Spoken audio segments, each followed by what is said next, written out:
Bueno, buenos días a todos y bienvenidos. Feliz año también para los que no os he podido felicitar antes. Vamos a comenzar con esta sesión, vamos a empezar el segundo trimestre de este curso con este seminario de neurociencia cognitiva.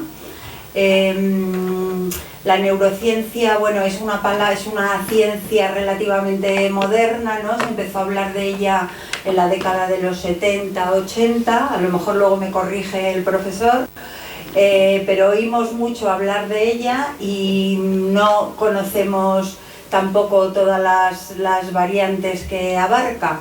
Entonces, con este seminario, que va a constar de 6 sesiones, lo que pretendemos es eso, poder profundizar un poquito más en esta ciencia tan nueva y novedosa. Para ello contamos con el profesor Joaquín Ortega, que muchos de vosotros ya conocéis porque es colaborador habitual de la Universidad Popular. En cursos anteriores ha dado ya seminarios sobre las enfermedades cerebrales y las psicopatías. Y bueno, él, para los que no le conocéis, como sabéis, es doctor en biología y ha sido profesor de la Facultad de Filosofía de Psicología de la Universidad Autónoma, en la que ha impartido diferentes materias de los grados y los doctorados. Yo creo que ya lo que voy a hacer es dar paso a él, que es quien mejor nos va a poner en conocimiento de esta ciencia, y lo que sí pediros es que por favor pongáis en silencio los teléfonos móviles. Nada más, muchas gracias. ¿Te lo dejo abierto? Sí. ¿Esto está encendido? No lo sé, pero a ver si se va. Sí. Buenos días y bienvenidos y muchas gracias por asistir. El seminario de neurociencia cognitiva intenta explicar algunos aspectos de esta disciplina porque desde su aparición, que ahora veremos en esta primera lección, pues ha crecido de una forma exponencial. Y pues evidentemente yo no puedo mostrar aquí nada más que algunas pinceladas de la disciplina. Entonces vamos a empezar con algunas cuestiones básicas de la neurociencia cognitiva, que a su vez es una subdisciplina actualmente de la neurociencia. He puesto ahí una frase de una psicóloga, Lisa Feldman Barrett, que tiene un par de libros traducidos que recomiendo. Sí. Sí, vale. Tiene un par de libros que, si a alguien le interesa, son interesantes. Por ejemplo, uno sencillo que se llama 7 lecciones y media sobre el cerebro, y otro un poquito más complicado, que es La vida secreta del cerebro, que es esencialmente sobre emociones. Entonces, ella dice la correspondencia mente-cerebro, que es lo que aquí vamos a hablar esencialmente, y la relacionada conducta-cerebro continúan siendo los temas centrales en psicología y permanecen como el reto principal en la psicología del siglo XXI.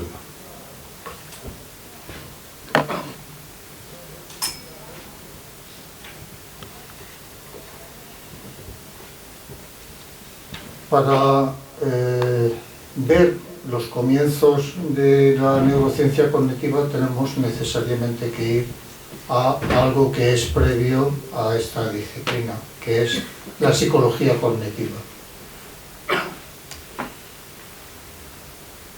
Me voy a basar en un artículo de uno de los que son considerados padres de la neurociencia cognitiva, de la psicología cognitiva, que es George Miller, que en un artículo que se llama La revolución cognitiva, una perspectiva histórica, aunque él, como dice en el artículo, no es historiador, pero como ha intervenido, como intervino, ya murió, como intervino decisivamente en toda la organización de la disciplina, pues entonces creía que podía aportar en ese artículo de 2003, que podía aportar una información relevante. Y él dice que la psicología cognitiva era una contrarrevolución. ¿Y una contrarrevolución contra qué o contra quién? Pues era contra el conductismo, que era la teoría predominante en los años 30 en adelante en psicología. ¿Qué es lo que consideraba el conductismo? Pues que lo único que había que estudiar era la conducta observable, que todo lo que podía ocurrir en el interior de nuestro cerebro, de la caja negra que decían los conductistas que era el cerebro, había inputs, entradas y outputs, salidas desde esa caja negra, eso me interesaba. Continúa Miller, dice, si la psicología científica iba a tener éxito, los conceptos mentalistas deberían integrarse y explicar los datos conductuales. Pero como rechazábamos el mentalismo, en su lugar hablábamos de cognición. Parecía como más interesante, más que algo mental. Dice, yo sitúo el momento de la concepción de la ciencia cognitiva el 11 de septiembre de 1956, un momento muy preciso. ¿Por qué? Este era el segundo día de un simposium organizado por el Special Interest Group in Information Theory, es decir, por el grupo de interés especial en teoría de información, que en aquella época era muy atractiva para los psicólogos, estaban muy interesados en el funcionamiento de los ordenadores como sistema análogo a el funcionamiento de la mente, y ese simposium tenía lugar en el Instituto Tecnológico de California. Bueno, pues hacia 1960, ya unos 4 años después de este simposium, estaba claro que algo interdisciplinar, y esto lo subrayo yo, no lo dice Miller, estaba sucediendo en la psicología. En Harvard lo llamamos estudios cognitivos. En la Universidad de Carnegie Mellon lo llamaron psicología del procesamiento de información, siguiendo con la analogía de los ordenadores. Y en La Joya, en la Universidad de California en San Diego, lo llamaron ciencia cognitiva. Bueno, antes no lo he dicho al principio, si alguien tiene alguna pregunta puede levantar la mano, o si quiere puede esperar al final de la exposición, o haré un descanso al cabo de 1 hora.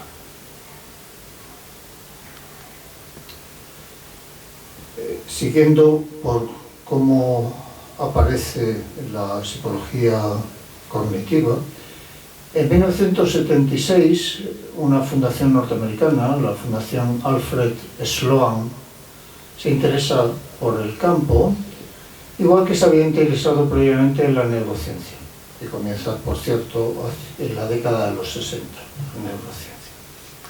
Y crean una sección que llaman ciencia cognitiva, y los expertos de la fundación definen a la ciencia cognitiva como un estudio de los sistemas cognitivos, por ejemplo, el lenguaje. Además, consideran esos expertos que la ciencia cognitiva tendría varios subdominios, como serían la filosofía, la psicología, la ciencia de los ordenadores y la neurociencia. Esto aparece en varios documentos publicados por la Fundación y que se pueden encontrar en Internet. Más adelante, estos expertos consideran literalmente la cognición es, después de todo, la manifestación de la organización y la actividad cerebral. Entonces, ya empiezan a aceptar dentro de la ciencia cognitiva esa relación con cómo está organizado el cerebro y cómo funciona. Pero en Europa el conductismo no había penetrado prácticamente como en Estados Unidos y había figuras como por ejemplo el soviético Alexander Luria, que consideraban al cerebro y la mente como un conjunto. No creían que el cerebro debiera dejarse aparte en la explicación del funcionamiento de la mente.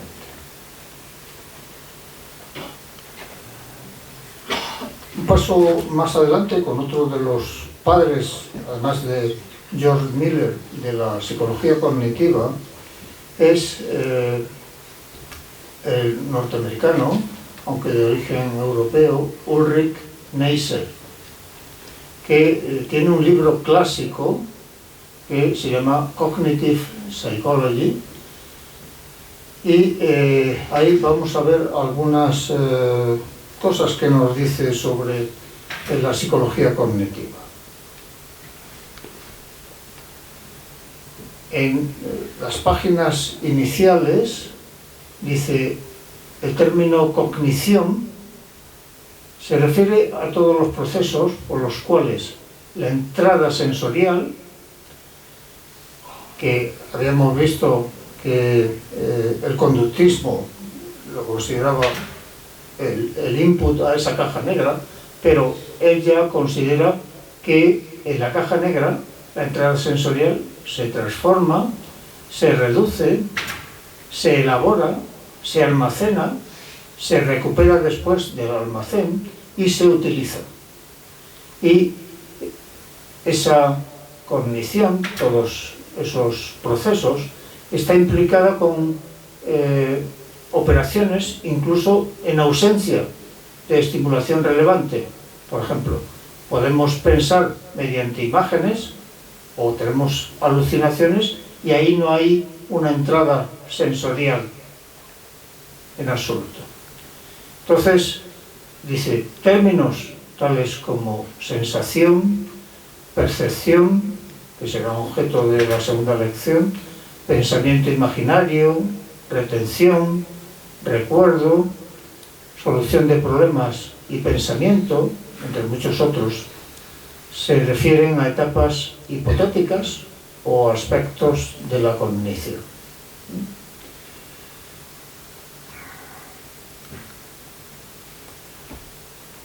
En ese capítulo introductorio, del que estoy tomando frases, él escribe un poco más adelante: otra aproximación a las cuestiones psicológicas, un mundo aparte del conductismo, es el del fisiólogo.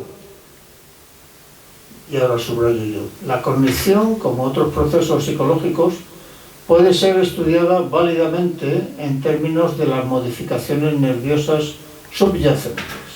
Entonces, Neisser ya estaba apuntando a que eso tendría que ser utilizado y estudiado desde la neurociencia. Va a hablar en su libro de conceptos que ya había introducido la neurociencia, aunque formalmente la neurociencia todavía no estaba descrita como tal disciplina, pero sí estaba presente la neuroanatomía y la neurofisiología. En los años 50 la neurociencia introduce conceptos que él cita como el de procesamiento paralelo, extracción de características, analizadores de características. Y este último ya estaba siendo en esos años 50 utilizado más bien con el término detector de características.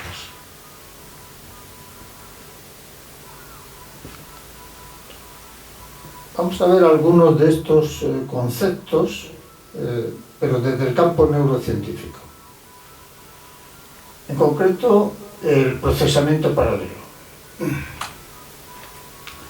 Había, por ejemplo, una teoría para la visión del color que había sido propuesta a finales del siglo XIX, principios del XX, por Ewald Hering, que proponía que había una sustancia que mediaba la captura de la luz y esa sustancia iba a hacer que hubiera en tres procesos distintos una respuesta oponente. Por ejemplo, aquí tenemos un proceso en el que hay respuesta a la luz azul, blue, o a la luz amarilla, yellow. Entonces, si responde a la luz amarilla, no responde a la luz azul. Por eso, proceso oponente. Aquí, luz verde, green, o luz roja, la R. Si responde a la luz roja, no responde a la luz verde. Y aquí habría un proceso entre la luz blanca, white, y la luz negra, black.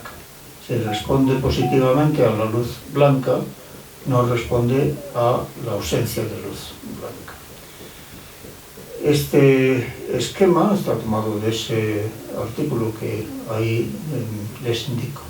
Entonces, a esta propuesta de Hering se empiezan a encontrar por parte de fisiólogos, en particular de Valois, un oftalmólogo y fisiólogo norteamericano, se empiezan a encontrar células en una estructura del sistema visual.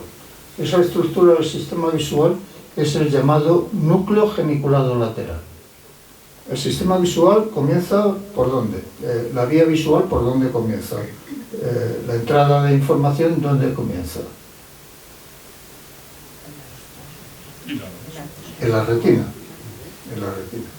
Bueno, de la retina sale los nervios, el nervio óptico de cada ojo, y acaban, los nervios están constituidos por axones, y ese nervio óptico acaba en esta estructura. El núcleo, la N, geniculado. Geniculado hace referencia a que tiene una forma de rodilla lateral.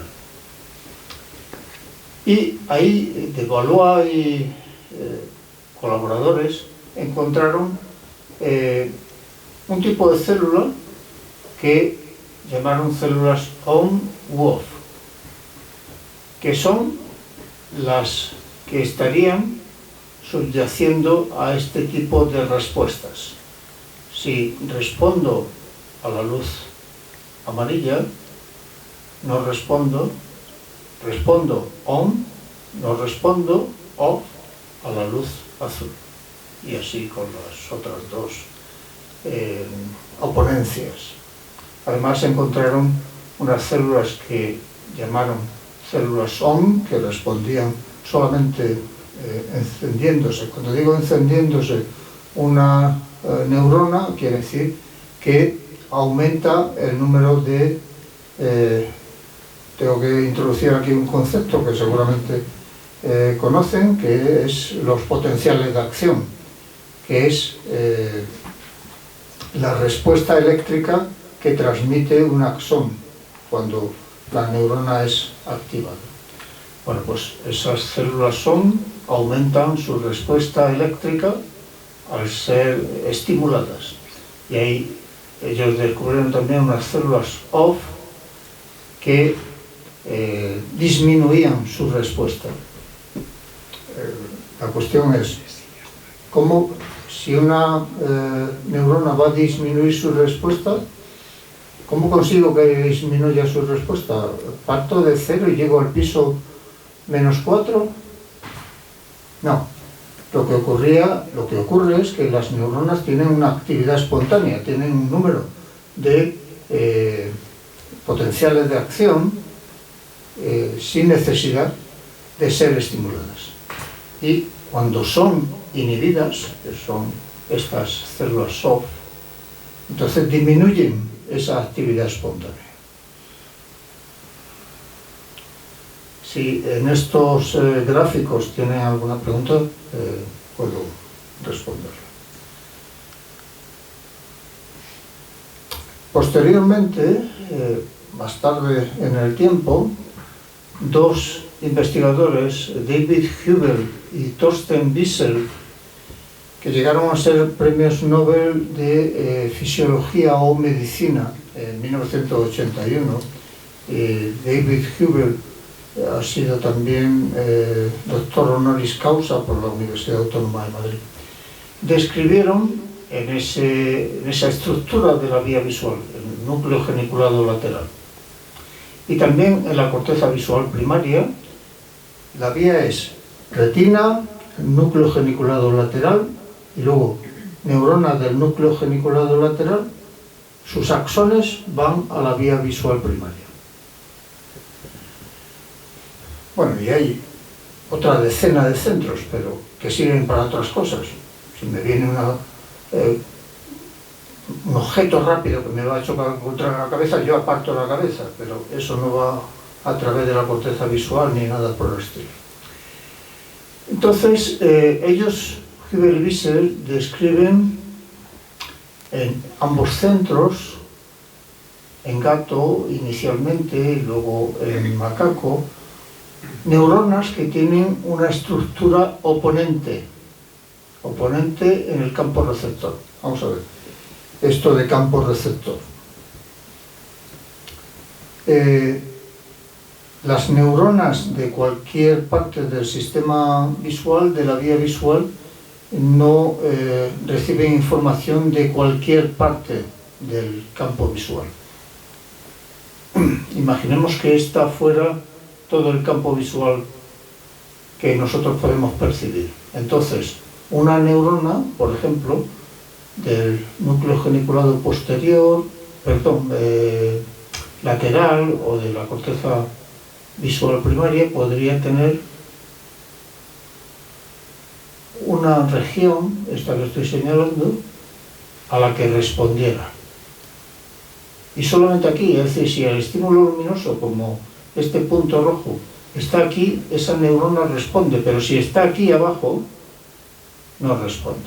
Entonces, a la región del campo visual a la que responde la neurona que nos interesa, se le llama campo receptor. Es la región del campo visual a la que responde. Entonces, en ese campo receptor, Hubel y Wiesel encontraron una región que llamaron centro y otra que llamaron periferia. Y ahora veremos algunos ejemplos. Y la actividad entre el centro y la periferia era opuesta. De tal manera que si el centro respondía a una luz de longitud de onda roja, ahora no se la denomina así, sino que se la denomina longitud de onda larga,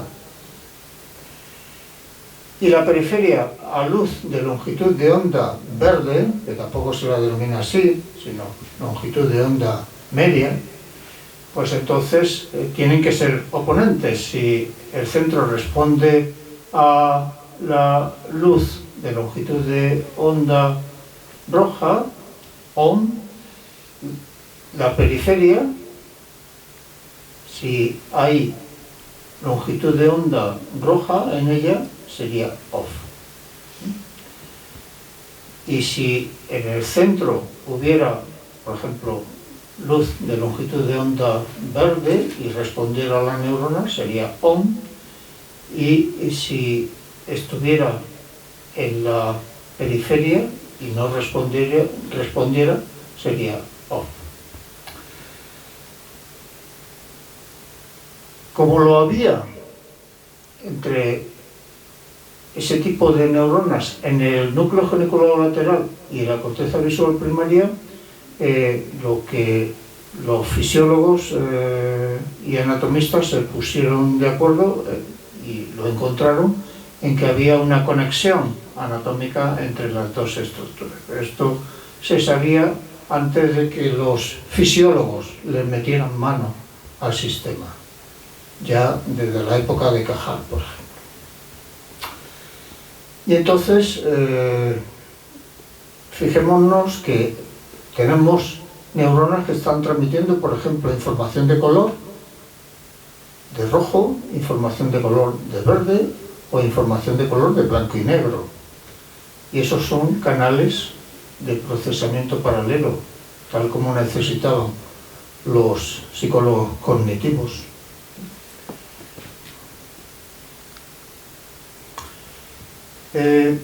Se iniciaban estos canales en la retina, el primer centro que recibe la información visual. Pues resulta que sí. Cuando se ha estudiado la posibilidad de células oponentes en la retina, se han encontrado unas células que son las células ganglionares. En la retina tenemos una especie de secuencia de neuronas que transmiten la información visual en sentido vertical, por así decir, y otras dos que lo transmiten en sentido horizontal. Las primeras neuronas que reciben la información visual son los fotorreceptores, los conos y bastones. Las siguientes, con las que conectan los fotorreceptores, se llaman células bipolares. Y las siguientes, con las que conectan las células bipolares, son estas células ganglionares. Y ya las células ganglionares, su axón lo que hace es sale de la retina formando el nervio óptico y va más adelante. Bueno, pues se han encontrado células ganglionares que responden a luces de tipo longitud de onda rojo, longitud de onda verde, de forma oponente, o longitud de onda azul, longitud de onda amarillo, la mezcla de rojo y verde. Las primeras son células que anatómicamente se han denominado células ganglionares enanas. Enanas por el tamaño de su cuerpo celular y porque la ramificación de dendritas, las neuronas tienen por un lado dendritas para recibir información, por otro una prolongación que es el axón para mandar información a otras neuronas. Pues el cuerpo es pequeño, pero el árbol dendrítico, que se llama el conjunto de dendritas, es muy pequeño, de tal manera que la conexión es, se ha demostrado así anatómicamente, un fotorreceptor, una célula bipolar, una célula ganglionar enana. En cambio, para esta oponencia azul-amarillo se han encontrado otro tipo de células que se llaman células biestratificadas pequeñas.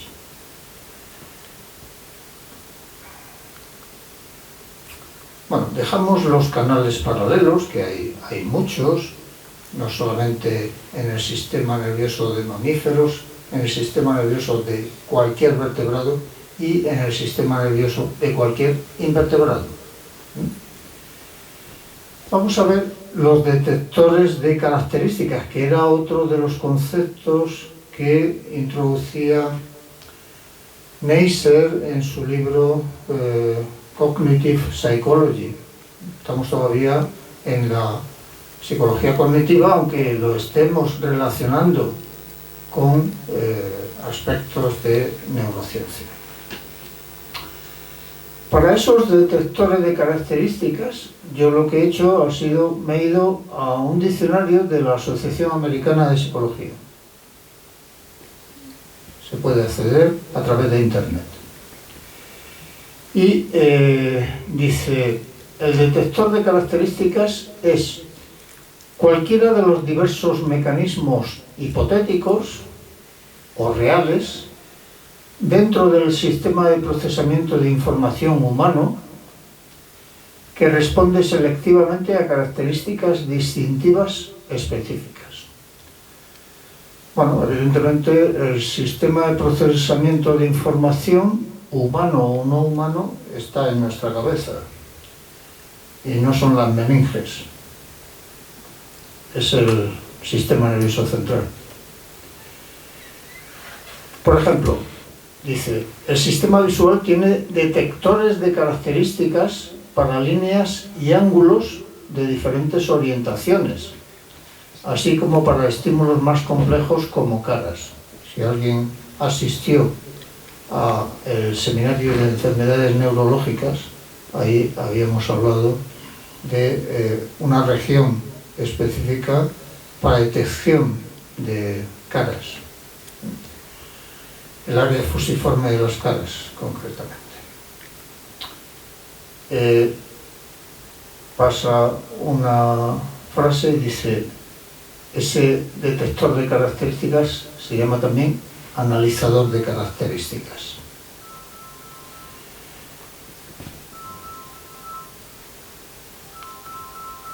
Bueno, pues vamos a ver algunos analizadores de características que estaban demostrando los fisiólogos en la época.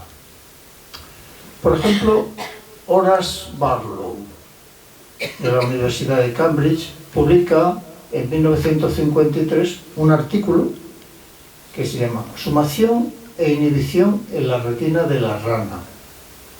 Hasta la década de los 50, los fisiólogos trabajaban fundamentalmente con peces y anfibios. La rana es un anfibio. Y Barlow describe una célula ganglionar.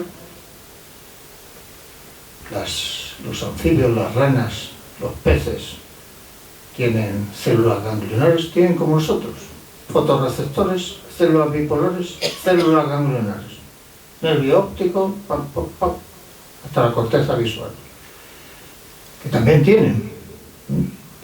No somos el punto más alto de ninguna pirámide.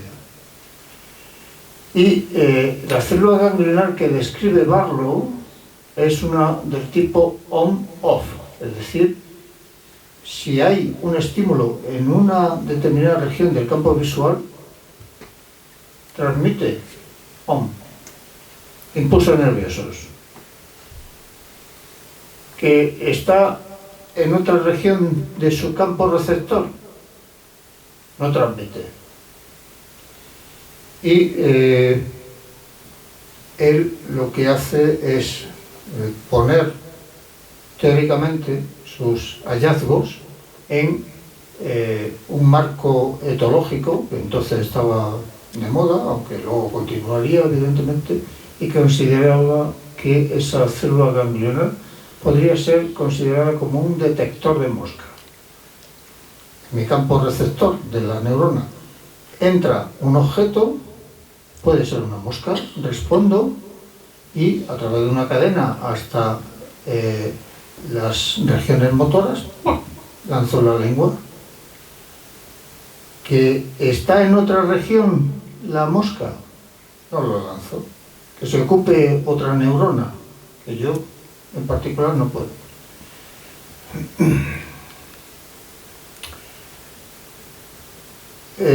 Por esa época, en la década de los 50, hay un investigador en Estados Unidos, que es Stephen Kuffler, que estudia la retina del gato. Y bueno, este es un esquema muy simple de sus experimentos, mostrado en este libro de David Huber, un libro que se llama Ojo, Cerebro y Visión. Entonces, esta es la respuesta de una neurona y la respuesta de otra neurona. ¿Vale? A la izquierda están los estímulos. Y esta línea horizontal es la duración del estímulo. Aquí no hay, siempre que esté en negro, es que no hay estímulo. El estímulo tiene que ser en blanco. Entonces, en negro no hay estímulo luminoso. ¿Y qué es lo que vemos? Unas líneas verticales que son los potenciales de acción, la actividad eléctrica que se transmiten por el axón de la neurona esta que estoy registrando. Esto es lo que se llama la actividad espontánea. Ahora, pongamos que en una región del campo receptor hay un estímulo luminoso, blanco. Pues mientras dura el estímulo, fíjense, el incremento de impulsos nerviosos, de potenciales de acción. Ahora, abro el estímulo luminoso y entonces, durante la presencia, vuelvo prácticamente a la situación de actividad espontánea, porque estoy cubriendo también la periferia del campo receptor, que es lo opuesto. Si con el centro se producía una respuesta de estimulación, con la periferia se inhibe. Como se demuestra aquí, en esta especie de donuts, no hay luz en el centro del donut, en el hueco del donut, solamente en la chicha del donut. Y entonces, ¿qué pasa? Luz en la periferia, no hay ninguna actividad de la neurona, solamente hay actividad cuando desaparece la luz. Por lo tanto, centro on, encendido, periferia off, apagado. Entonces, mediante esta neurona, yo sé si ahí en la pantalla hay luz o no hay luz.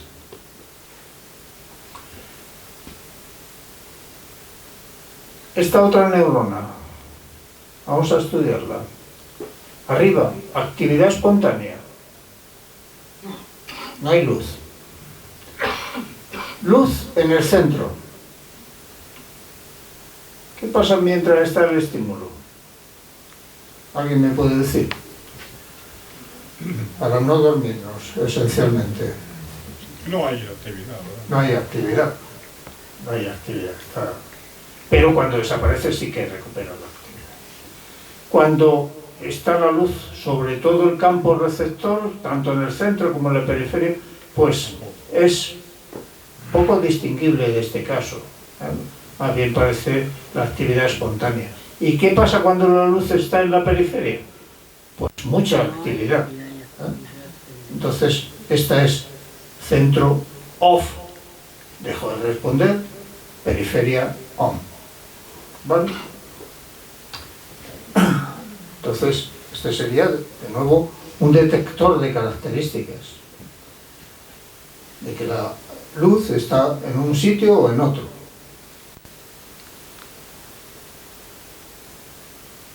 Otro tipo de experimento, en este caso, realizado por los colaboradores de Kuffler, que eran estos David Huber y Thorsten Wiesel.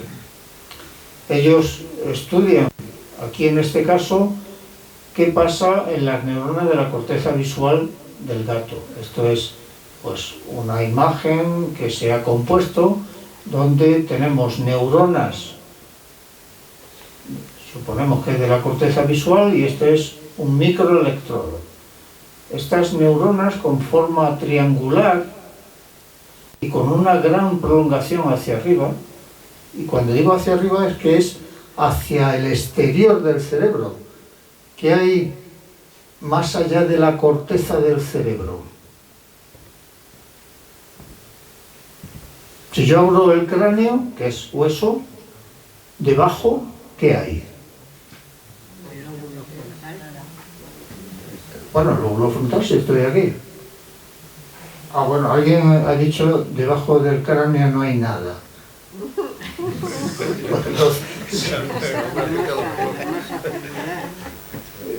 Es posible si hemos quitado algo antes.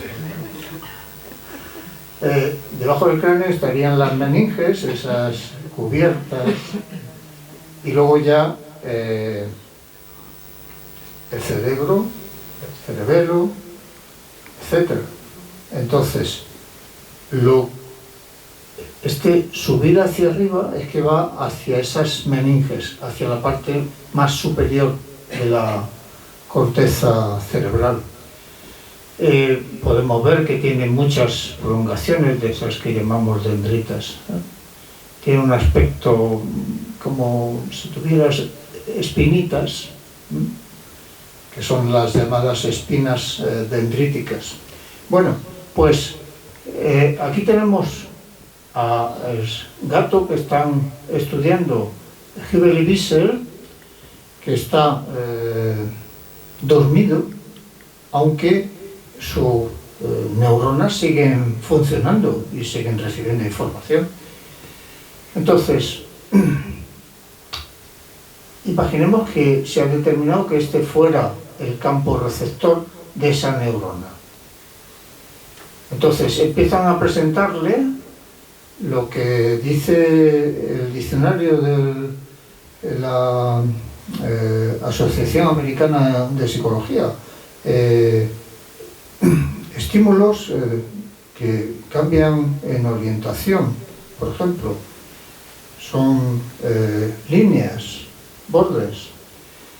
Bueno, pues le presentan, por ejemplo, un estímulo horizontal y la respuesta de la neurona, que está indicado aquí, es nula. Bueno, en realidad tendría que ser que la actividad espontánea, que aquí no se representa. Cuando está inclinada hacia la derecha el estímulo, hay una cierta actividad de impulsos nerviosos. Pero el máximo es cuando la línea está vertical. Hay una gran cantidad de estímulos. A eso es a lo que responde máximamente. Luego, si está inclinado hacia la izquierda, pues poco. Y lo podemos traducir aquí a esta gráfica, donde horizontal no responde en absoluto, inclinado responde un poquito, y máxima respuesta, que es lo que se representa aquí, el porcentaje de respuestas, pues es con la orientación del estímulo vertical. Puedo tener otro experimento, y es otra neurona cuyo campo receptor es un poquito más grande, de forma rectangular, y le pongo el estímulo luminoso así en esa posición, aproximadamente en el centro del campo receptor. ¿Qué encuentro? Una respuesta, mientras está el estímulo, bastante grande. Lo pongo aquí o aquí, no hay respuesta.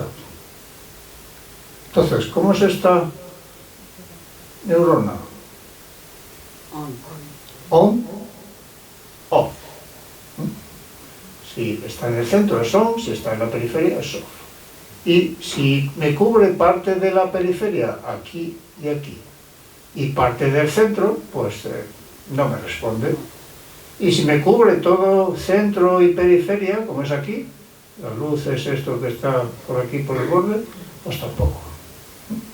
Esto es una presentación muy esquemática, pero esencialmente transmite lo que habían obtenido Hubble y Visser. Ahora bien, los detectores de características, si les da un poco de repelús, esta araña es pequeña. Y además se les aconsejo que la vean en internet porque hay algunas especies maravillosas que hacen unas exhibiciones que pensarán que aquellas exhibiciones de cortejo de las aves quedan un poco... Bueno, pues se han encontrado detectores de características también en la etología. Por ejemplo, en este tipo de arañas que se llaman técnicamente saltícidos y más popularmente arañas saltadoras. Y aquí las pueden encontrar cuando llegue un poco más de calorcito por las paredes. Incluso yo en mi cocina las encuentro fácilmente, aunque no con estos colores. Esto se encuentra solamente en el sudeste asiático y en África. Y los saltícidos tienen un sistema visual complejísimo. Sobre todo en estos dos ojos centrales, medianos, y estos dos ojos laterales medianos, que colaboran además entre sí. Bueno, pues vamos a buscar detectores de características. Lo que han hecho algunos investigadores es presentar, hecho en cartulina, pues formas como estas,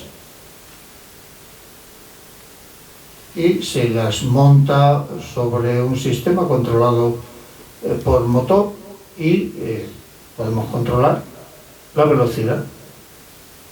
En este caso, por ejemplo, 12 milímetros por segundo, o podemos aumentar la velocidad.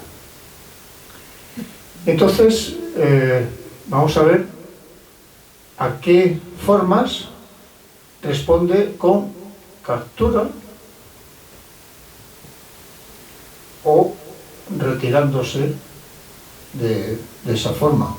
Pues las que están marcadas con la flecha a un círculo negro, a un ovoide negro, a un ovoide no relleno, a otra araña, al perfil de otra araña, al perfil de otra araña, aunque no tenga las patas, y, curiosamente, a un rombo.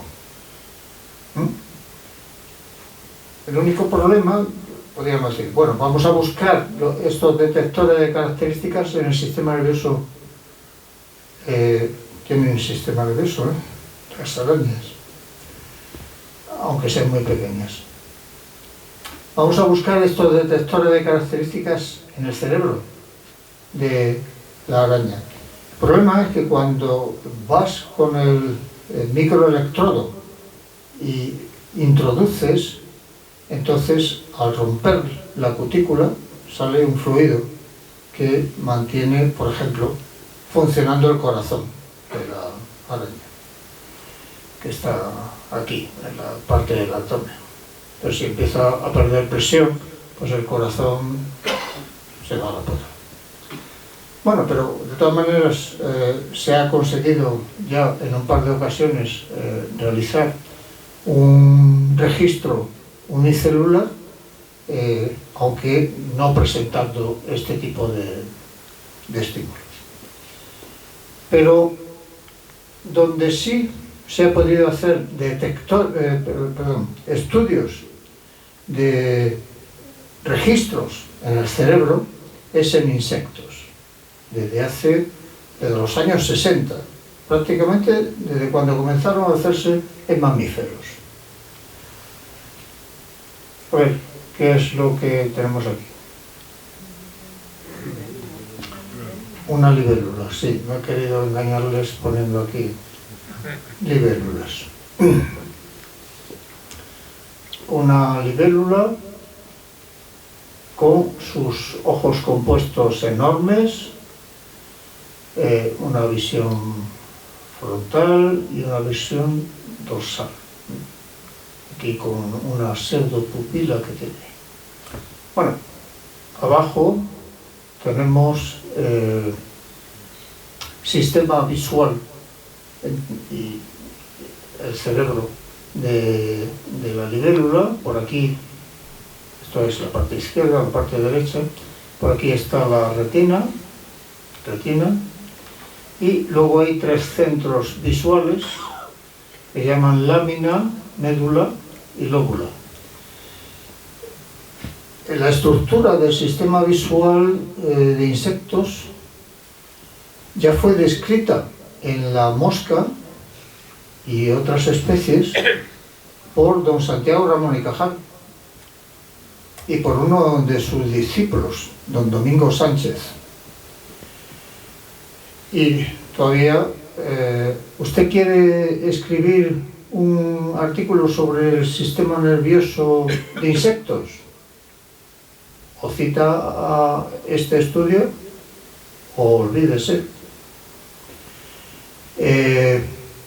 Cajal decía, el cerebro de los insectos es como si comparáramos, en relación al nuestro, un reloj de bolsillo con un reloj de pared. El reloj de bolsillo es el del insecto, no es el de pared. Bien, pues hay un tipo de neurona que se llama célula tangencial de la lóbula, de esta estructura, que es esta neurona. Es una neurona, este es el cuerpo, que es una neurona unipolar o pseudo-unipolar, que también se llama en nuestro sistema nervioso. Este tipo de neurona está en los ganglios espinales, que están a ambos lados de la médula espinal. Bueno, pues luego esa única prolongación se bifurca, una rama va a la lóbula y otra rama va hacia el sistema del cerebro. Bueno, pues si uno fija a la libélula por el tórax mediante un pegamento y está libre, sujeta por un cable, la libélula puede volar derecha, izquierda, adelante y atrás, y si además le pone debajo de las patas una especie de pelotita de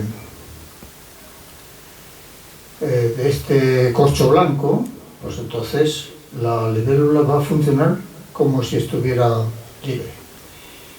Se le presenta entonces en una especie de cilindro este tipo de estímulos. Una rejilla con bandas negras y blancas que puede moverse o bien de izquierda a derecha o bien de derecha a izquierda. También puede moverse de arriba a abajo o de abajo arriba. Y estas son las respuestas de esta neurona. En función de lo que aquí ya saben que las líneas son potenciales de acción, actividad eléctrica. ¿Qué característica detecta esta neurona?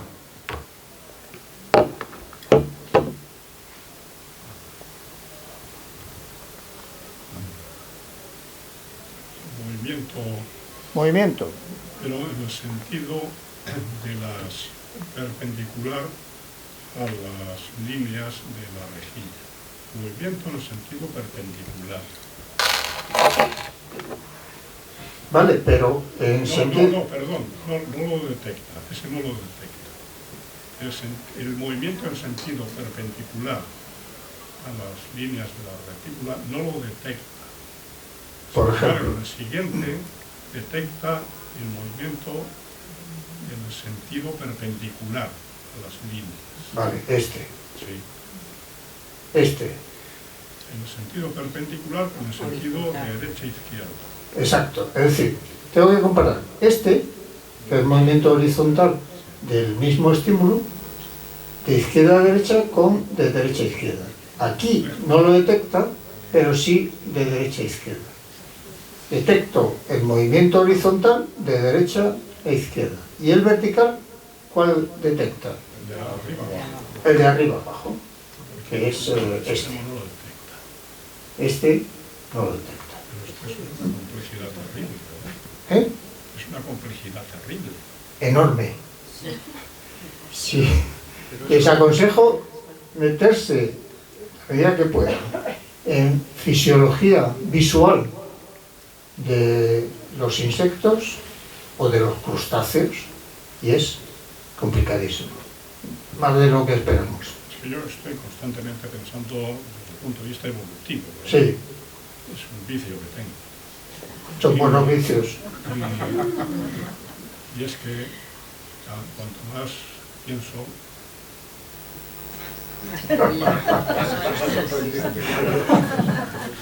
menos mal que ya me queda poco. Bueno, es bueno lo de pensar intensamente. Bueno, otro ejemplo de detector de características, en este caso, el sapo.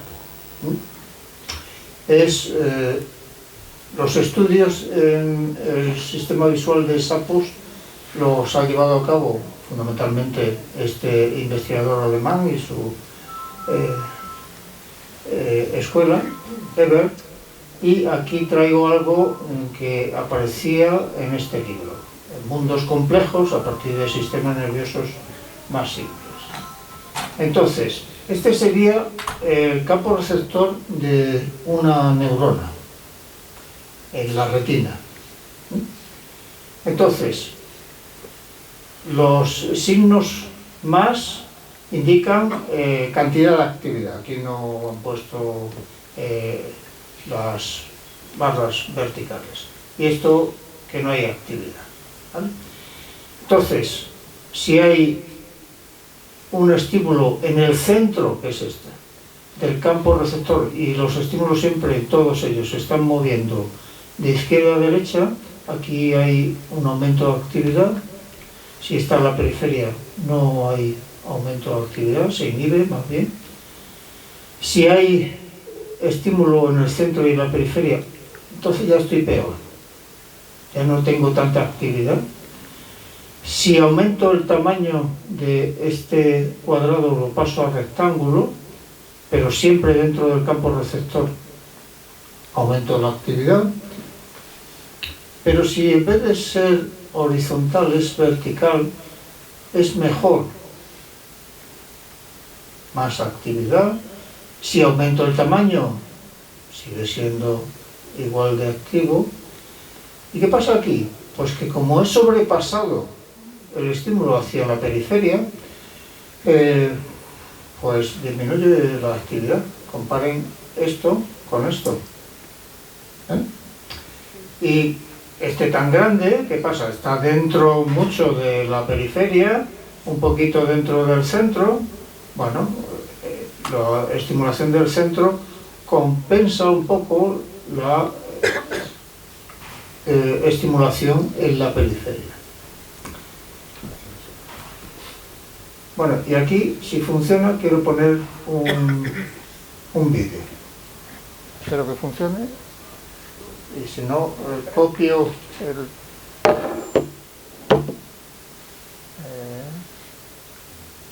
Vale, un momento.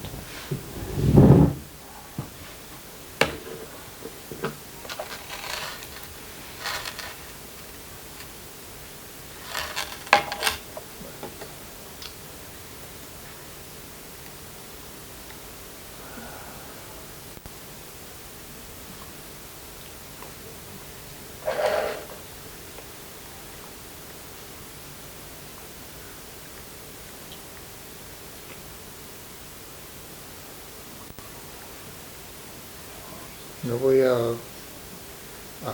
vale.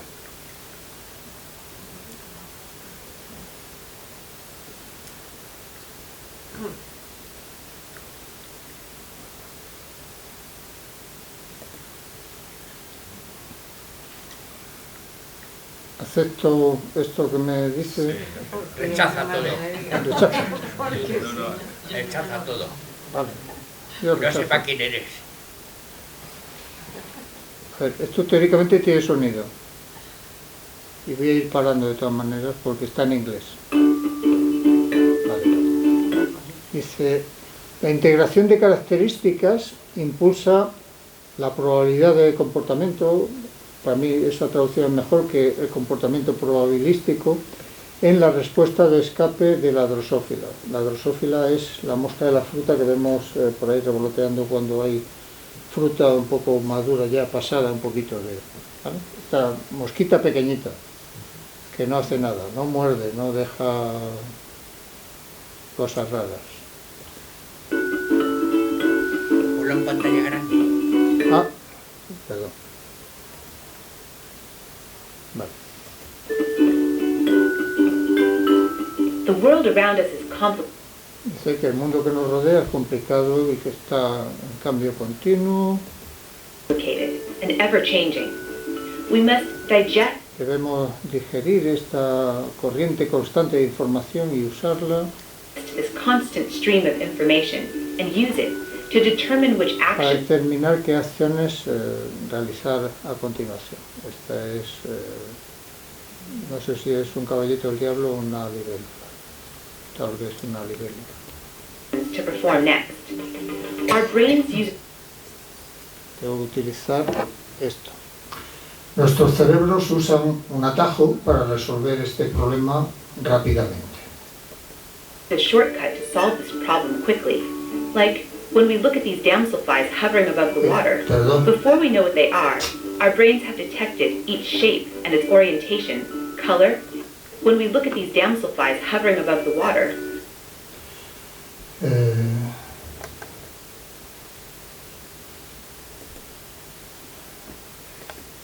our brains use a Dice, nuestros cerebros usan un atajo para resolver este problema rápidamente.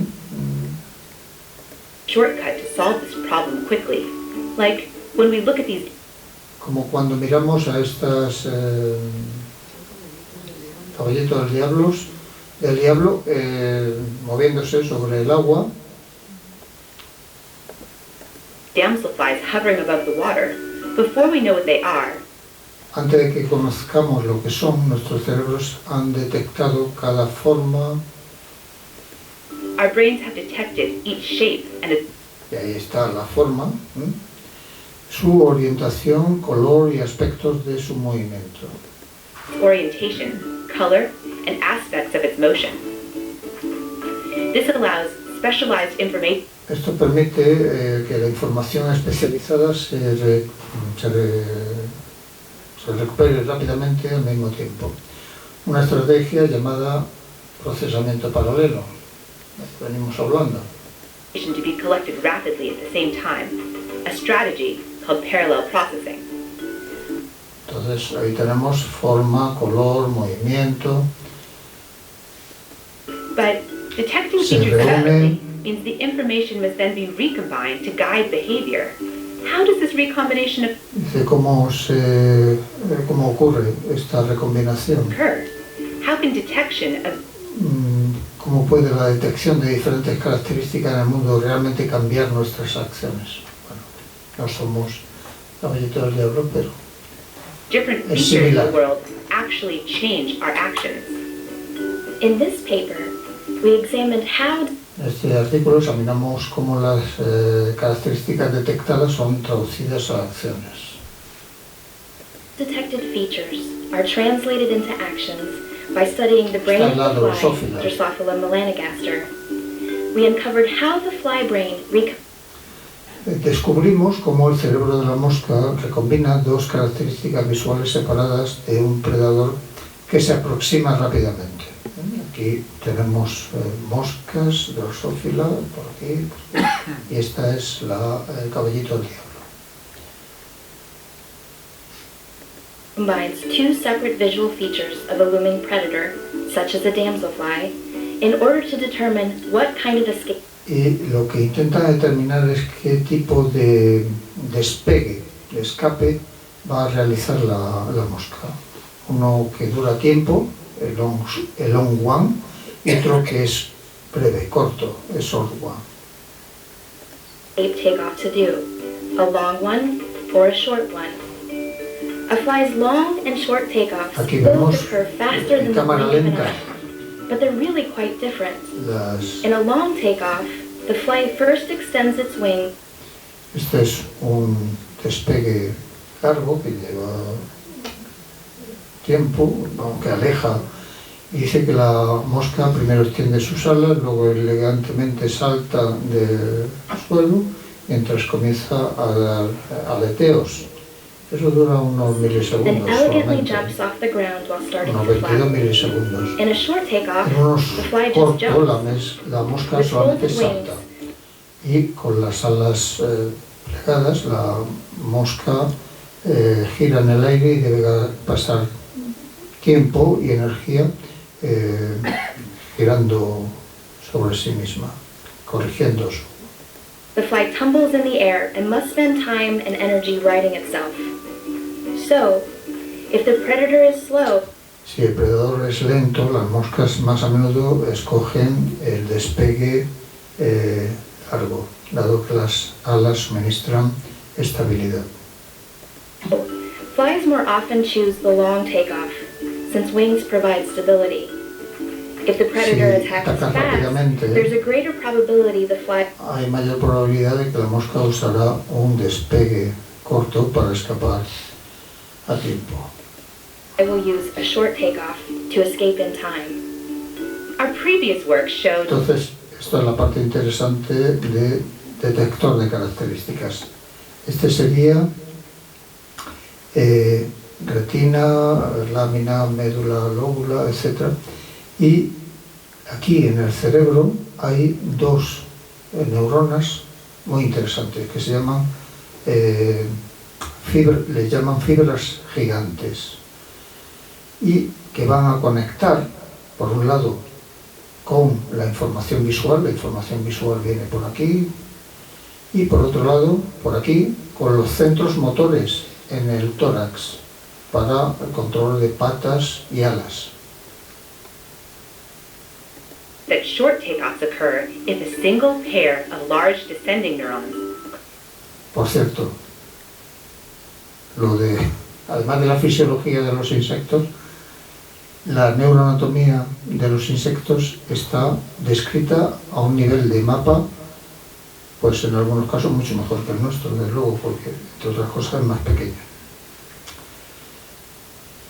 Bueno, ahí tenemos las the fibras giant gigantes. fibers fire a spike before other descending neurons that control long takeoffs. In this study, we asked, En este estudio nos preguntamos qué características visuales son transmitidas a las fibras gigantes cuando ataca un predador. what visual features are transmitted to the giant fibers when a predator attacks? And how does Y integration cómo of these se features lleva a cabo la dictate when integración the de giant esas fibers spike, características. and so ultimately determine how the fly behaves? We recorded giant fiber activity intracellularly while Registran la actividad de esas fibras gigantes cuando se aproxima un predador. Bueno, lo que utilizan es un estímulo que simula a un predador. Se aproxima muy rápidamente showing the fly looming stimuli that simulate a predator and using genetic tools y entonces, como está dando estimulación, esa sombra, a las células fotorreceptoras, pues esas células fotorreceptoras van a enviar información a través de una cadena de células más o menos extensa a esas fibras gigantes. Y lo que hacen es, la drosófila, desde los años 10-20 se conocen multitud de genes cuyas mutaciones pueden conducir a alteraciones anatómicas, fisiológicas, comportamentales, pues entonces van a utilizar herramientas genéticas. targeted the candidate feature encoding neurons in order to block.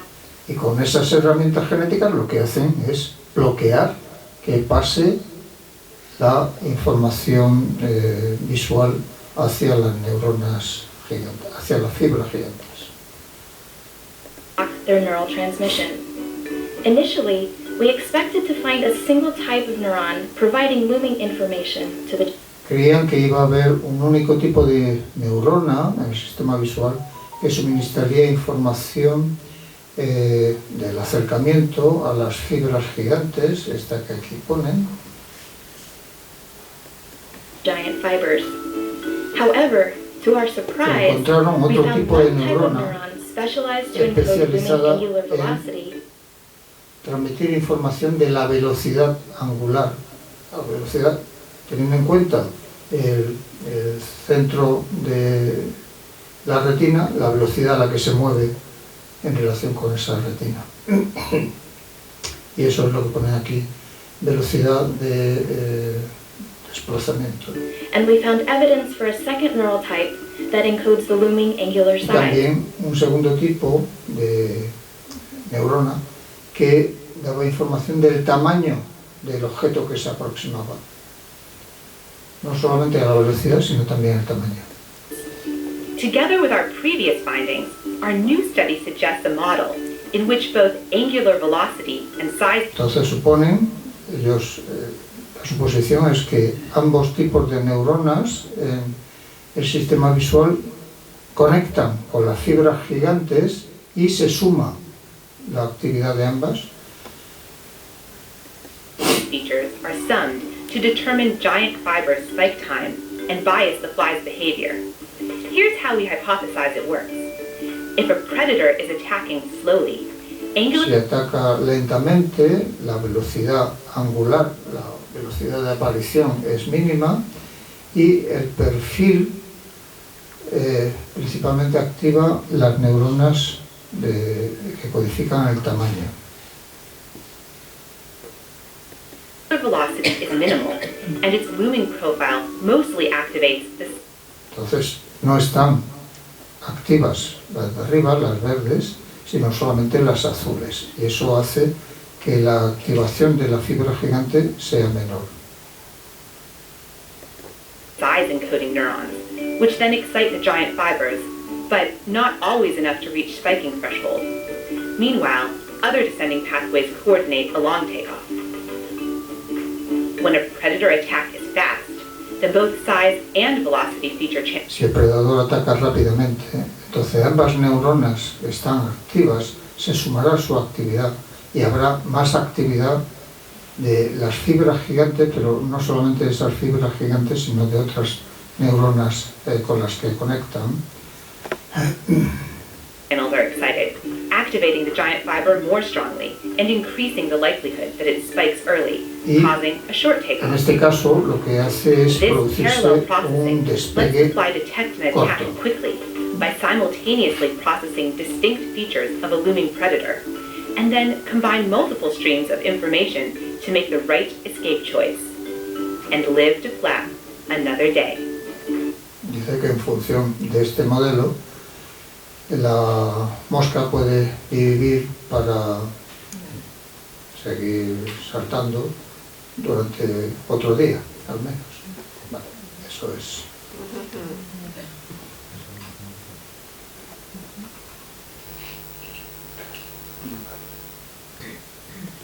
Seguimos.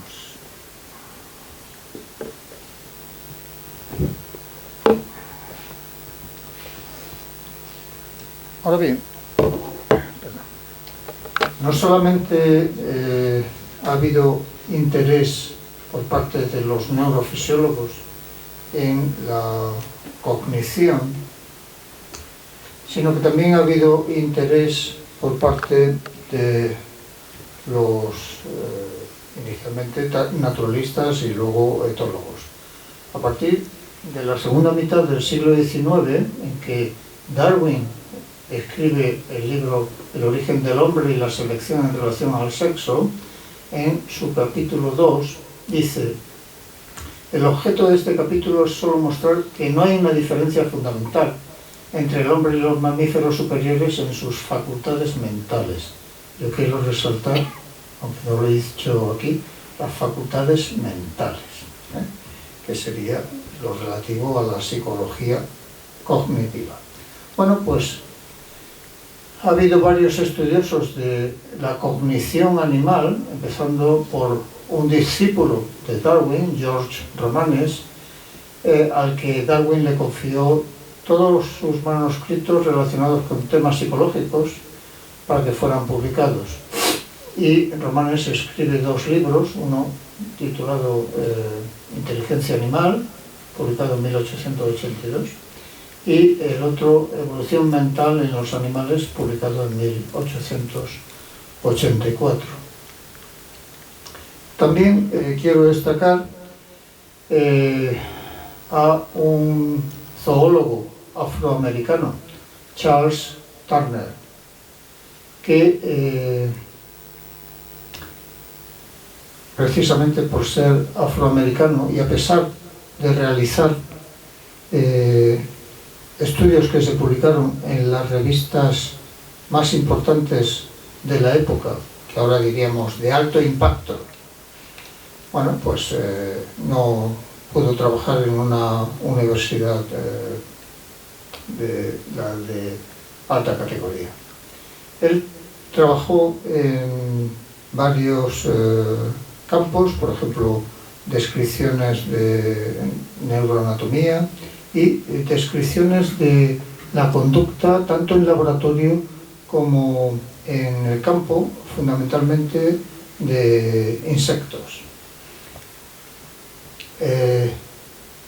Por ejemplo, hay una conducta consistente en que uno toma a una hormiga, por ejemplo, que está saliendo de forrajeo, le permite que vaya a coger un insecto que está muerto. Ese viaje hasta encontrar ese insecto muerto le puede llevar 500 metros, tradúzcanlo el tamaño de la hormiga al tamaño nuestro, hasta dónde iríamos. Y a pesar de ese vagabundear, la hormiga luego retorna en línea recta. Y ahí está un problema geométrico de medir la distancia caminada y los giros que he realizado. Bueno, si cuando vuelve se la toma con unas pinzas y se la lleva a 100 metros, esa hormiga, que ya sabe, entre comillas, que ha encontrado el nido, lo que hace es ponerse a dar vueltas a ver qué es lo que ha pasado, si yo ya estaba en el nido. Eso desde entonces se llama los giros de Turner. Bueno, eso en uno de mis estudios yo lo observaba también en mi animal de estudio, y uno de los referees, de los revisores del artículo de la revista donde lo envié, decía: los giros de Turner, llevo muchos años yo trabajando en este campo y no he oído hablar nunca de esto. Y tuve que dar la referencia del siglo XIX del estudio de Turner. Bueno, Turner, entre otras cosas, estudió la visión del color en abejas, utilizando dispositivos como estos para atraerlas hacia las flores. Lo único que falló, que no descubrió que las abejas eran capaces o incapaces de descubrir este color, el rojo. Las abejas no ven el rojo, pues es que utilizó ese color rojo. Él hizo una descripción tan buena de los elementos que utilizaba para sus experimentos, que es esta, que esto es esos dispositivos hechos ahora, en 2020. Bueno, tenemos también una persona interesante en este aspecto de interés por la mente animal, que es una mujer, la norteamericana Margaret Floyd Washburn, precisamente por ser mujer, igual que Turner, pues no pudo trabajar en una universidad de prestigio, si se puede.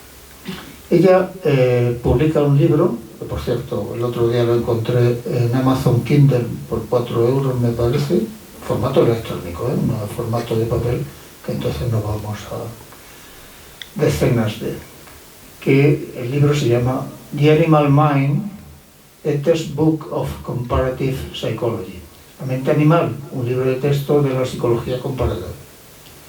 Y entonces allí tiene enorme cantidad de sistemas sensoriales sobre aprendizaje, sobre uso de herramientas, sobre motivación y sobre la experiencia subjetiva en animales. Ella seguía las ideas de un zoólogo alemán, Jakob von Westphal, de que había que, antes de empezar a trabajar con nada de un animal, había que conocer sus capacidades sensoriales. Por ejemplo, si aquí, en esta habitación, hay un murciélago, hay una abeja, un elefante, y nosotros, ¿qué capacidades que tiene la abeja no tenemos nosotros? Hola. Sensorial, please. La percepción de la luz polarizada, salvo que os compréis, que se compren unas gafas de luz polarizada. ¿Qué capacidad tiene el elefante que no tenemos nosotros? Sensorial. La detección de sonidos... infrasonidos a través del sustrato. Y habíamos puesto el murciélago. ¿Qué capacidad tiene el murciélago que no tenemos nosotros? El radar. Por eso iban los barcos ingleses y americanos con radar. La ultra locación, la emisión de sonidos y la recepción de su eco. Bueno, pues eso es lo que decía von Westphal, había que saber las capacidades sensoriales, y él lo llamó el Umwelt. Y Washburn estaba de acuerdo con él.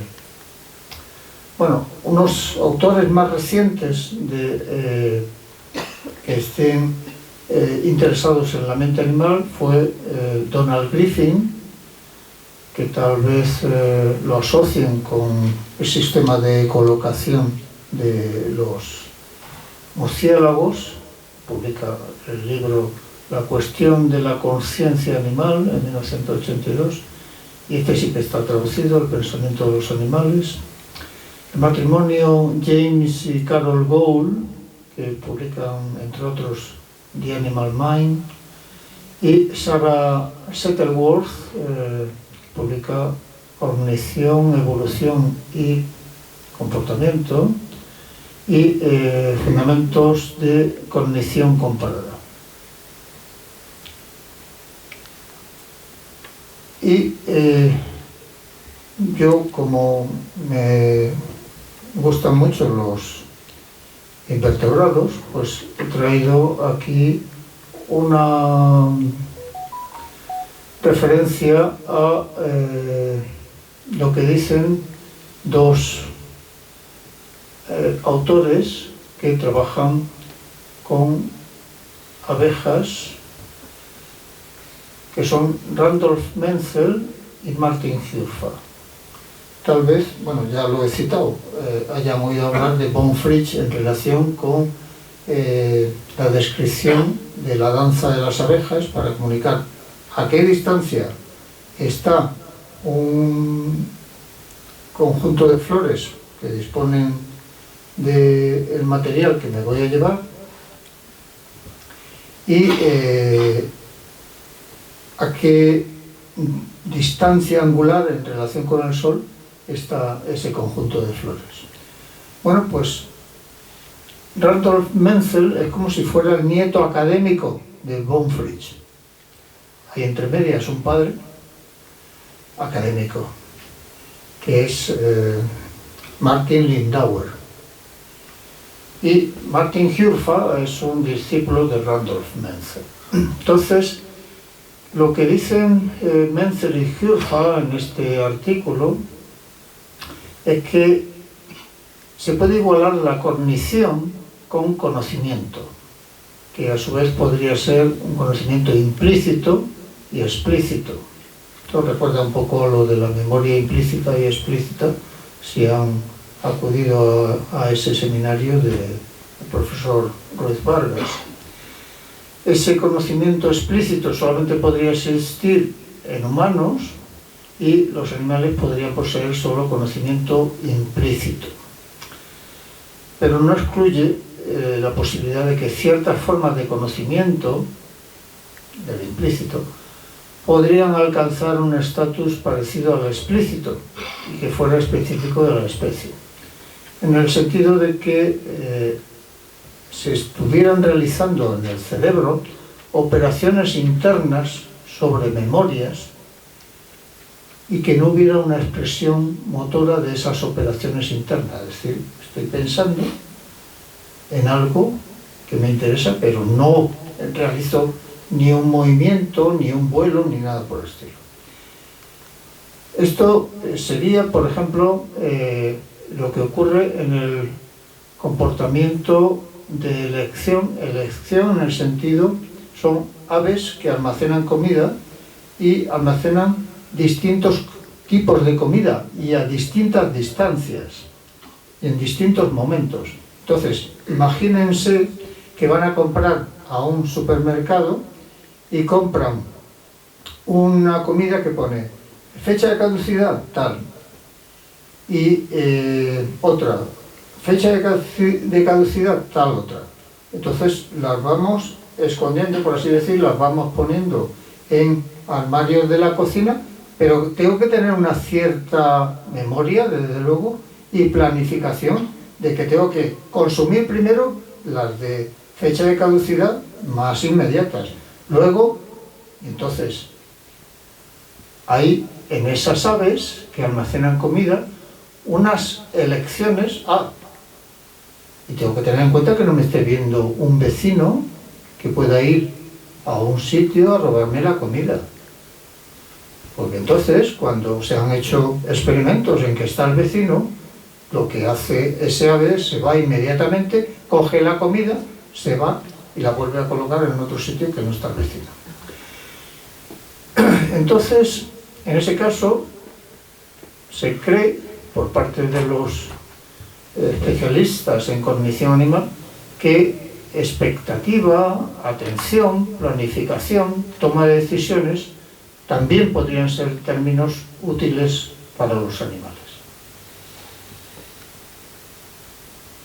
Entonces, en general, podríamos denominar cognición a los mecanismos por los que los animales adquieren, entonces, sistemas sensoriales, procesan sistemas sensoriales, almacenan sistemas de memoria y actúan sobre la información del ambiente.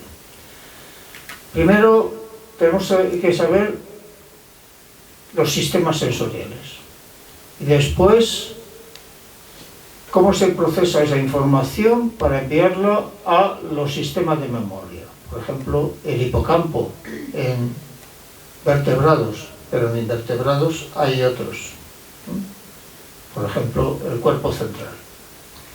Y a esas estructuras, como el hipocampo, va a recurrir el organismo para de acuerdo con lo que recuerdo y con la información nueva. Veo un objeto desplazándose por ahí, he tenido un enfrentamiento con una posible serpiente, a lo mejor esto, que luego resulta que es solamente un cable más o menos gordo, pues podría ser una serpiente. Pues entonces tengo que tomar una decisión, ¿me voy rápidamente o espero a ver que se mueva un poco más y lo veo mejor? Pues los animales también hacen algo parecido. Vamos a ver algunos ejemplos de conductas que a mi juicio muestran un comportamiento inteligente. Y aquí no tengo que traducir nada.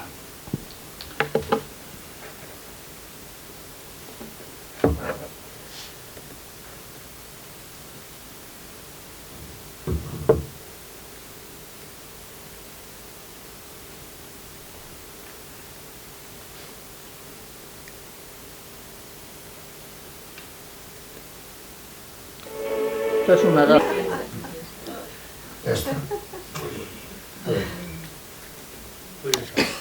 Sí, sobre todo porque da la sensación de una planificación en función del posible resultado que vaya a haber. Porque no... Vale, no quiero esto. Bueno, si quieren aves inteligentes, como salía ahí, pues córvidos es la elección siempre.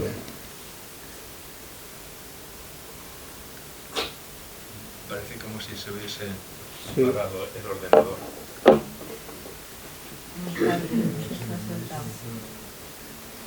Espera un momento, déjame. Sí, sí. Me parece que es como si hubieras...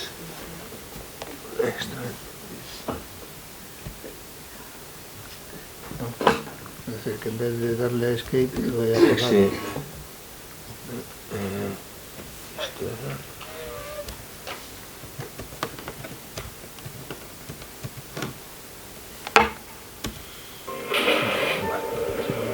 Steve knows that most crustaceans aren't known for their IQ. No, esta no es. Once inside the trap, they haven't got a clue how to get out. The exit is obvious enough to us. Ahora vamos a ver uno sobre elefantes que tienen que colaborar para coger una recompensa. Y ahora uno sobre abejorros.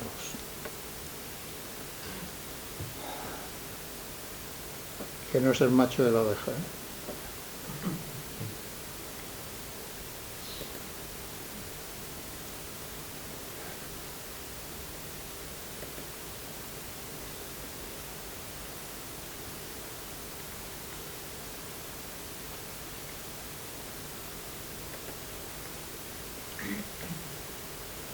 Los investigadores estrenaron a abejorros paso a paso. Este es el paso 1, hay ahí alimento. El paso 2, lo que hace es mover un poco ese disco, pero ahora no puede acceder al interior donde está el alimento y tiene que tirar de la cuerda o del disco. Había otros abejorros que estaban observando y aquí podemos ver cómo este había aprendido perfectamente la situación. Había que tirar de la cuerda hasta que la zona del alimento estaba a su disposición, porque ahí hay una especie de pantalla de plástico. Esto aquí no aparece, pero lo observaron en diversas generaciones de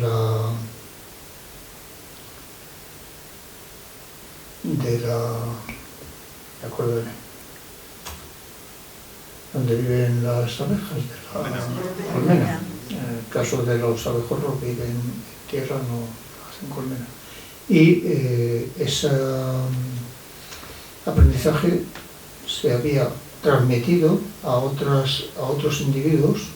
Este grupo, si ponéis Chitka en internet, es muy interesante, se había transmitido a otras generaciones y evidentemente el primero que había aprendido ya no estaba, había muerto ya hacía tiempo. Bueno, vamos a continuar.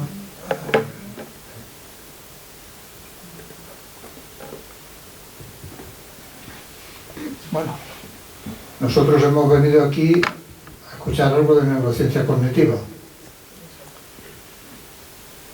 Ya hemos escuchado cosas.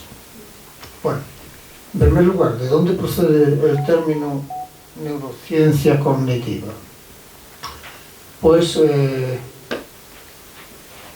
yo me he ido a ver la definición que da la Sociedad de Neurociencia Cognitiva. Dice, el término identifica una aproximación interdisciplinar, de varias disciplinas, para comprender la naturaleza del pensamiento. Y aquí, evidentemente, pensamiento incluye muchísimas cosas. El término sería acuñado en 1977 por un neurocientífico, Michael Gazzaniga, y un psicólogo que ya conocemos, el psicólogo cognitivo George Miller. Iban en un taxi y iban a una convención científica y hablando entre ellos, y no ha quedado registro porque el taxista no ha sido encontrado, pues ahí propusieron el término. No se sabe quién lo propuso. Vamos a ver algunos hitos y en la aparición de la neurociencia cognitiva. Y aquí tengo que ir para adelante, para atrás, porque el libro del que lo he tomado es La neurociencia cognitiva de la mente, un tributo a Michael Gazzaniga.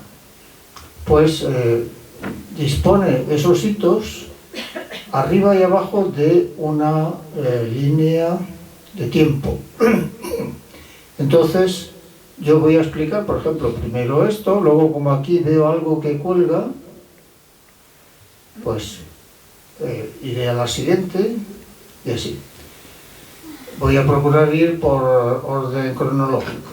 En 1977, en el taxi, George Miller y Michael Gazzaniga acuñan el término neurociencia cognitiva. En 1978 hay algo aquí que tengo que moverme. La Fundación Sloan da dinero al Instituto de Neurociencia Cognitiva de Michael Gazzaniga, que lo había fundado por su parte. Vuelvo para atrás.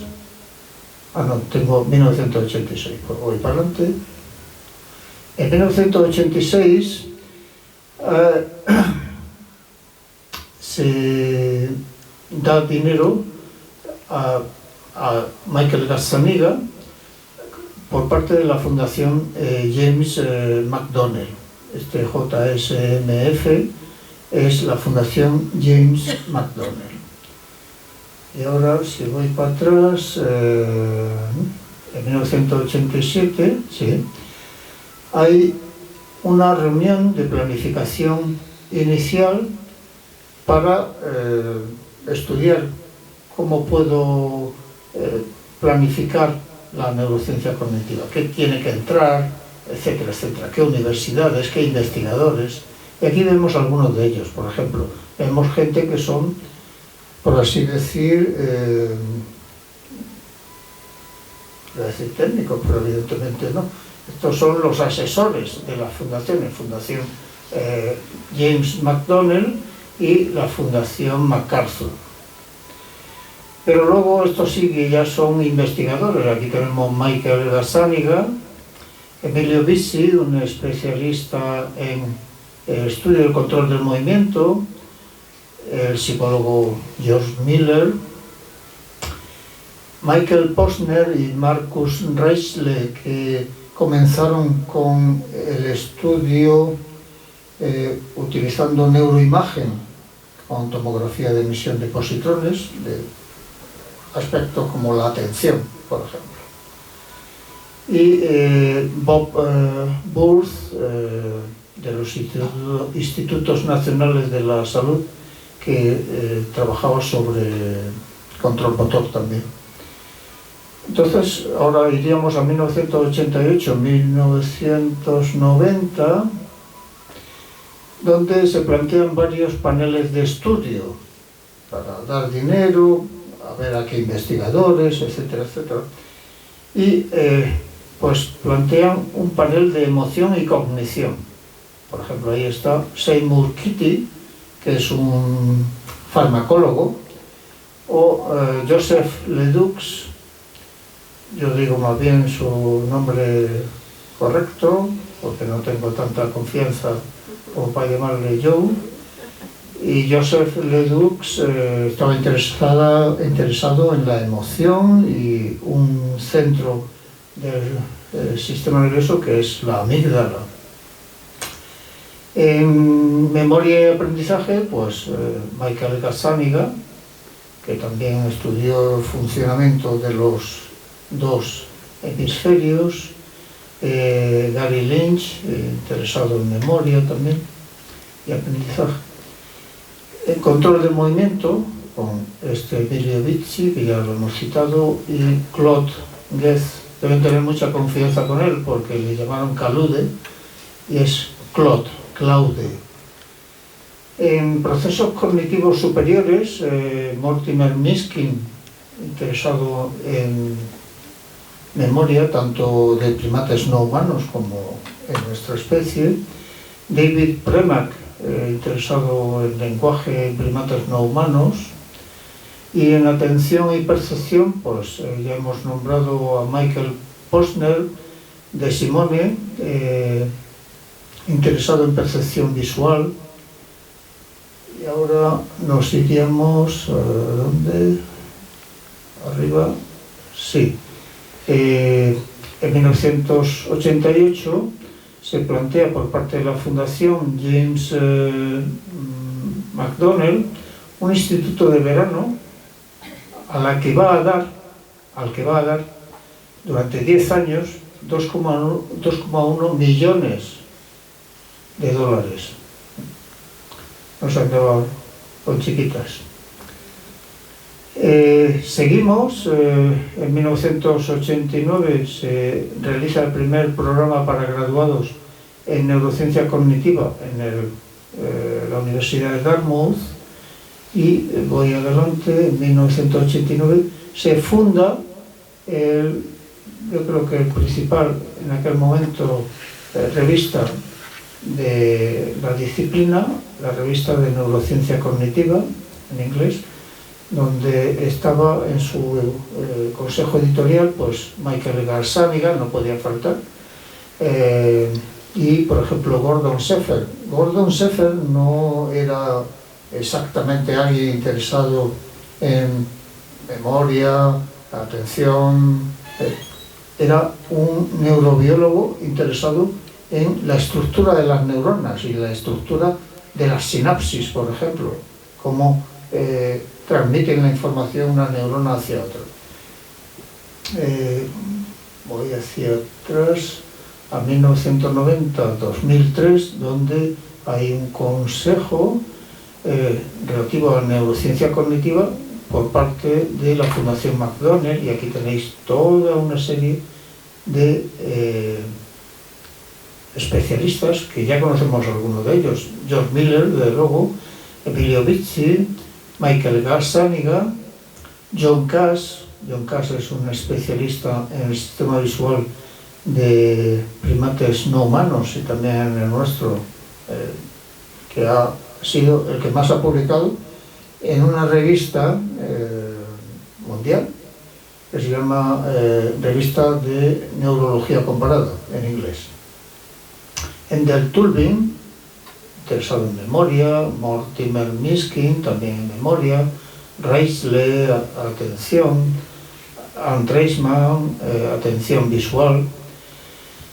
Luego en 1992 me tengo que ir para atrás, no tanto para atrás, para adelante. La Fundación McDonnell Pew va a dar dinero a varios centros, por ejemplo, la Universidad de California en San Diego, el Instituto Salk, los laboratorios Scripps, todo esto está en Estados Unidos, Universidad de Oregon, la de Dartmouth, la Universidad de Davis en California, la Johns Hopkins, la McGill en Canadá, Oxford en Inglaterra, la de Arizona, el Instituto Tecnológico de Massachusetts y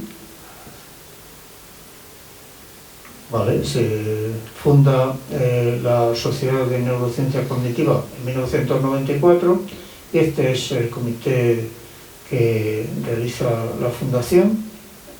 Gazzaniga, como siempre, Pinker, Steve Pinker, tal vez podáis haber leído libros de divulgación de él, por ejemplo, La tabla rasa, es un divulgador del cerebro muy bueno. O Daniel Schechter, también en memoria.